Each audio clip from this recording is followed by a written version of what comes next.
All right, let's welcome our next guest to the show. It's Michele Schnieder from MarketGauge.com, currently serving as Director of Trading Research and Education at MarketGauge. They're a newsletter. Welcome, Michele, to the show. Hi there.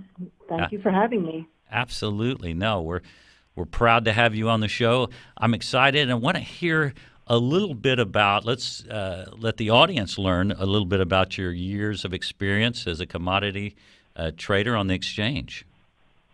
Okay, well, yes, I started long ago. I won't tell you the exact date, but long enough to know how not only commodity cycles work, business cycles, and we then eventually moved to equities. But I started out trading coffee, sugar, and cocoa for Conti Commodities. I was an analyst, so I was the person that was going to the squawk boxes back in the day before cell phones and social media to tell people all around the world what was going on in that particular market.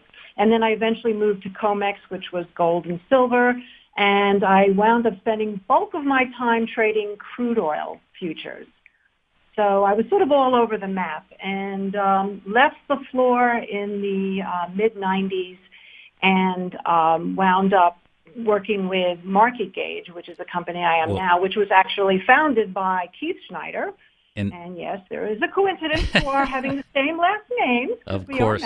And I want to get into MarketGauge, but before I do that, so you had to be breaking some new ground here because back then there's probably wasn't too many women on the floor. Exactly right. And actually, the Commodities Exchange doesn't exist anymore, but till its finale, there was really very few women on the floor, and there were some good reasons for it, and then some just unfortunate reasons. But I was really lucky because when I was sought out, there was a glass ceiling consciousness by the industry that there weren't enough women, so they wanted to put some women on the floor. Mm-hmm. And so when I came along, I mean, it was an extraordinary opportunity. But once you're down there as a woman, even as a man, of course, there are just, physical challenges to being on the Commodities Exchange. First of all, it was an open outcry, so there were literally, 50 to 150 people standing inside of a pit, screaming and yelling and throwing in their orders. So, I was small. I still am small, and therefore I got toppled around a lot. So a lot of women couldn't stand the physical aspect of that and also the fact that you had to be on your feet all day.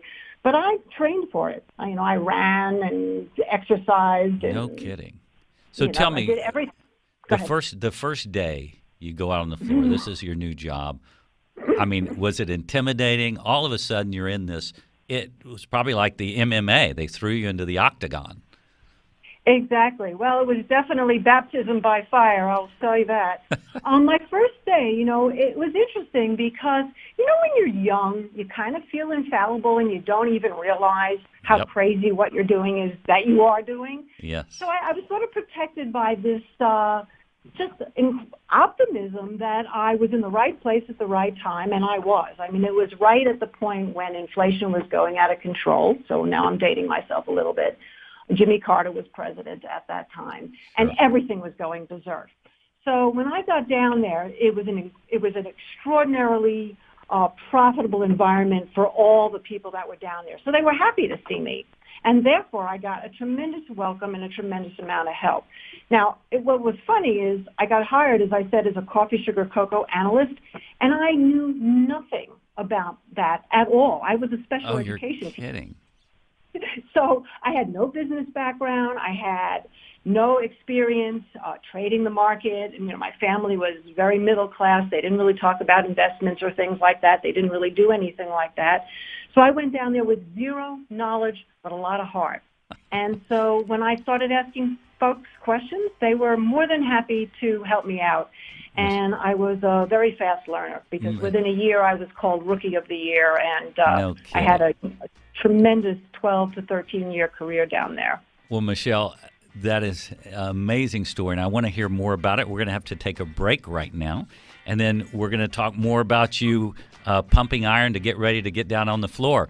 So you've been listening to CEO Money. We'll be right back with Michele Schnieder. Thank you so much.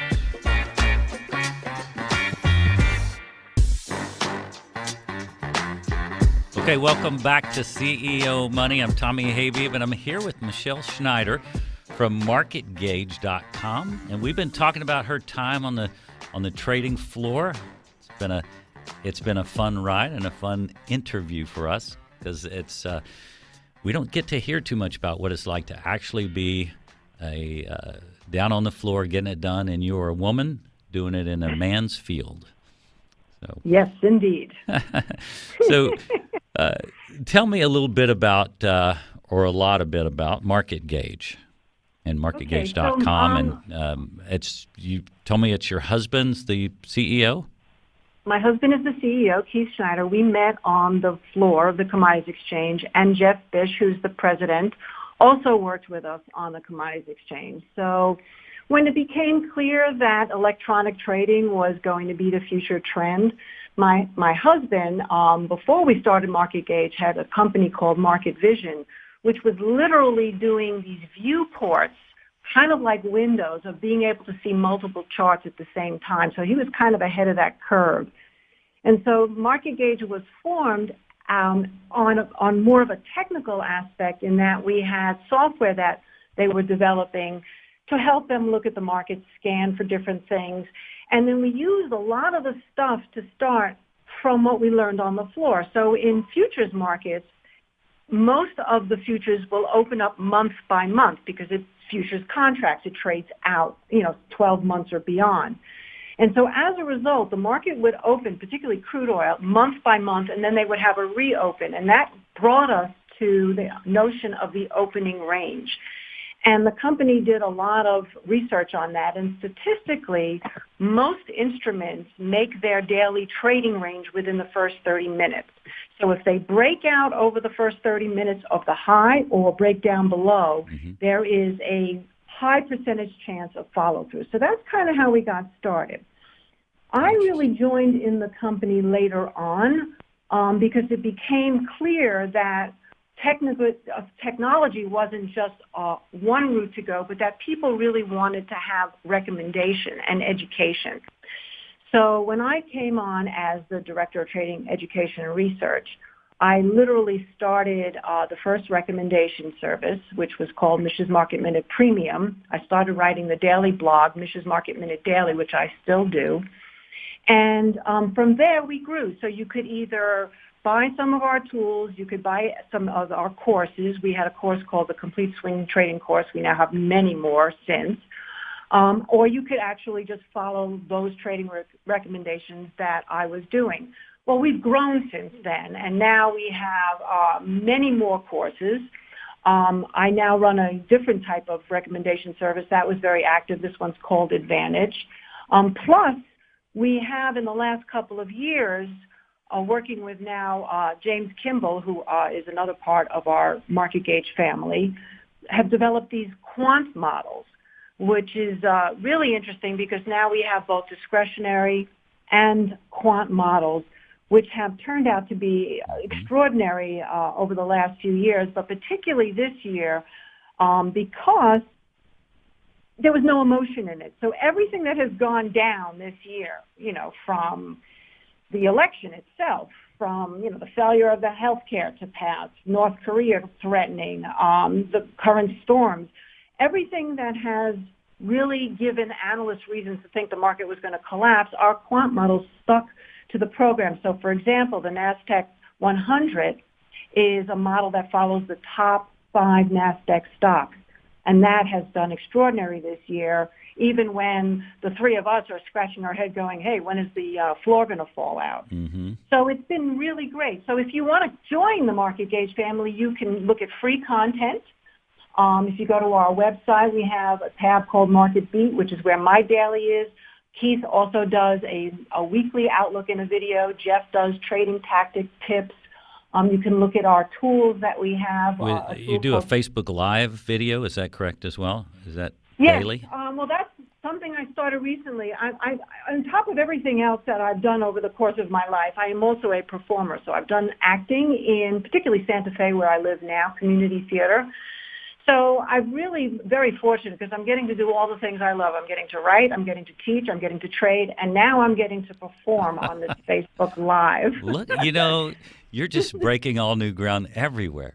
It's amazing. You're Well, like this dynamo. I can't wait to get you in the studio so we can meet and talk in person. Real quick, because we're running out of time, I know you have a book coming out, and I just want to hear, give me 15, 20 seconds of what about the book before we go out. okay. So the book working title right now is Hone Your Sixth Sense, 6 Market Phases That Take the Worry Out of Money. Basically, we at MarketGauge use these 6 market phases. Besides the bullish and the bearish phase, we have these in-between phases that offer really great opportunities at low risk to get into whatever instrument you're watching. And I've developed 6 what I call modern family characters, which represent human representation of what I think is the most salient aspects of the U.S. economy. So the book covers all of that and really gives you like a GPS system, not just for investing, but Wow. whether you want to buy a house, borrow money, et cetera, et cetera. Well, Michele, I really appreciate you being on the show. I can't wait to meet the husband that is part of this team because the stories that he has to have for us. But it's Michele Schnieder from MarketGauge.com. It's been great having you on the show. Thank you so much, and talk to you again very soon. Thank you so much for having me. I look forward to that. Okay.